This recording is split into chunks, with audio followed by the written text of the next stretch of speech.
Moi, j'ai écrit ce bouquin pour deux raisons. Un, c'était pour dire la Chine, c'est pas la peine de la présenter sous un jour aussi négatif parce que c'est pour vraiment prendre le lectorat pour des abrutis.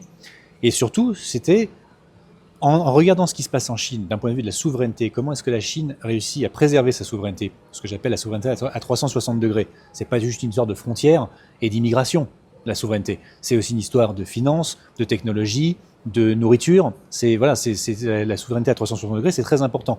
Nous, on n'a plus ça en Europe. Tous les pays européens ont laissé tomber 95% de leur souveraineté.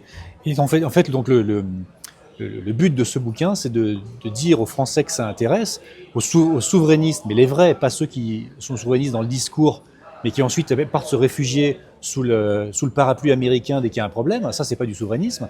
Je dis aux gens qui sont vraiment intéressés par le souverainisme, intéressez-vous à la Chine. Parce que si un jour on sort de l'UE, si un jour on devient vraiment souverainiste, il va falloir s'inspirer de pays qui sont capables de le faire. Quand on sort de l'UE.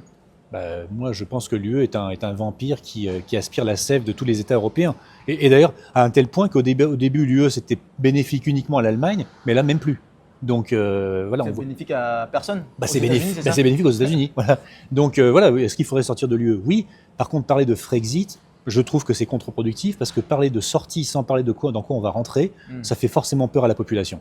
Dire on va sortir, se retrouver tout seul en dehors du club, même si le club est très imparfait, on va en sortir, on va se retrouver tout seul dans le froid. En fait. Et c'est on ça. veut sortir, mais on veut savoir où on va. Ouais, sauf que le Brexit, eux, ils savaient très bien qu'ils retournaient. Enfin, le Royaume-Uni, c'est une partie de l'hégémon anglo-américain.